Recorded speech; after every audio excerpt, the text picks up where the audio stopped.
Setelah memahami filsafat pendidikan klasik dan kontemporer, kini kita masuk ke filsafat pendidikan modern, yaitu pemikiran pendidikan yang berkembang di era modern awal hingga pertengahan abad ke-20. Mind map ini menunjukkan 5 dimensi utama, yaitu tujuan, tokoh utama, konsep, metode, dan relevansi. Filsafat pendidikan modern menandai pergeseran penting dari pendekatan tradisional menuju pembelajaran yang lebih berpusat pada siswa dan mempertimbangkan perkembangan holistik. Tujuan pendidikan modern merefleksikan paradigma baru dalam memandang pendidikan. Ada 3 unsur utama, di antaranya pemberdayaan siswa. Pendidikan bukan hanya transfer pengetahuan, tapi pemberdayaan siswa untuk menjadi individu yang mandiri, percaya diri, dan mampu mengambil keputusan. Selanjutnya, pengembangan potensi, bahwa setiap siswa memiliki potensi unik. Pendidikan modern fokus pada mengidentifikasi dan mengembangkan potensi individual setiap anak sesuai dengan minat, bakat, dan kecepatan belajarnya. Selanjutnya, kesiapan masa depan.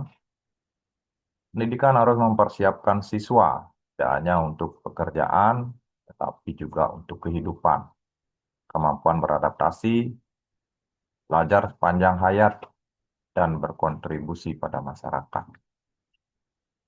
Dengan tujuan ini, pendidikan modern mengakui bahwa setiap siswa berbeda dan memerlukan pendekatan yang disesuaikan. 3 tokoh utama yang membentuk pemikiran pendidikan modern, di antaranya yang pertama ada John Dewey, yaitu filsuf dan pedagog Amerika, pelopor pendidikan progresif yang menekankan learning by doing, pengalaman langsung, dan bahwa pendidikan adalah proses hidup, bukan persiapan untuk hidup. Kurikulumnya relevan dengan kehidupan siswa dan komunitas mereka.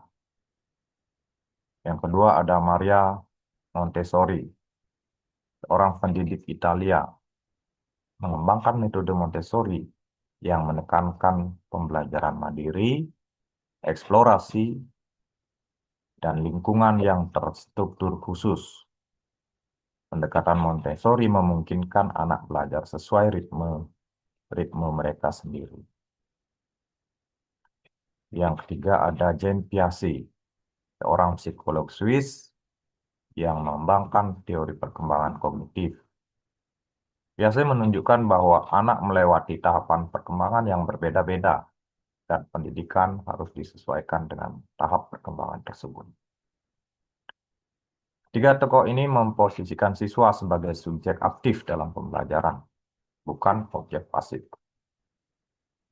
Selanjutnya terkait dengan konsep-konsep kunci dalam filsafat pendidikan modern, yang mencakup yang pertama ada holisme, yaitu pendidikan memandang manusia sebagai keseluruhan utuh, mengintegrasikan perkembangan intelektual, emosional, sosial, moral, dan fisik, bukan sekedar akademik, tetapi pembentukan pribadi yang lengkap. Selanjutnya, kesetaraan. Setiap siswa memiliki hak yang sama untuk mendapatkan pendidikan berkualitas. Tidak ada diskriminasi berdasarkan latar belakang sosial, ekonomi, gender, atau kemampuan. Ini adalah fondasi pendidikan yang adil dan inklusif. Selanjutnya, kreativitas. Pendidikan modern mengutamakan pengembangan kreativitas, kemampuan siswa untuk berpikir orisinal, mengeksplorasi ide-ide baru, dan menemukan solusi inovatif. Kreativitas adalah keterampilan penting di era modern. Konsep-konsep ini mencerminkan visi humanis tentang pendidikan yang memperhatikan kebutuhan dan fondasi setiap individu. Metode pembelajaran modern mengadopsi pendekatan yang lebih aktif dan bermakna. Di antaranya ada problem-based learning, di mana siswa melalui menghadapi dan menyelesaikan masalah yang nyata. Pendekatan ini mengaktifkan pemikiran kritis dan keterampilan kolaborasi sambil membuat pembelajaran lebih relevan dan bermakna. Selanjutnya, project based learning, di mana siswa bekerja pada proyek yang kompleks selama jangka waktu tertentu. Mereka menyelidiki, merancang, dan menghasilkan produk nyata, mengintegrasikan berbagai mata pelajaran dan keterampilan.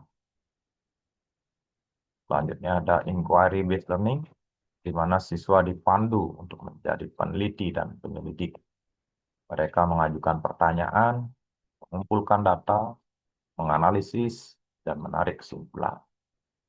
Ini mengembangkan pemikiran ilmiah dan kemandirian dasar. Metode-metode ini menggeser peran guru dari pemberi informasi menjadi fasilitator pembelajaran. Mengapa konsep-konsep pendidikan modern tetap relevan hari ini? Ya, alasan utamanya adalah yang pertama, pendidikan inklusif. Dunia modern menghadapi tantangan keberagaman. Pendidikan modern, prinsip kesetaraan dan holisme, memastikan bahwa semua anak, termasuk mereka yang memiliki kebutuhan khusus atau latar belakang marginal, mendapatkan kesempatan belajar yang setara. Yang kedua, pendidikan teknologi. Pendidikan modern tidak menolak teknologi, tetapi mengintegrasikannya sebagai alat untuk pembelajaran yang lebih kaya dan interaktif. Teknologi mendukung eksplorasi, kolaborasi, dan akses terhadap pengetahuan global. Pendidikan global yang ketiga. Dalam era globalisasi, pendidikan harus mempersiapkan siswa dunia yang saling terhubung. Pendidikan modern menekankan kesadaran global, keterampilan multikultural, dan tanggung jawab sebagai warga dunia. Dengan relevansi ini, pendidikan modern tetap menjadi fondasi yang merancang sistem pendidikan yang responsif dan progresif. Demikian, terima kasih.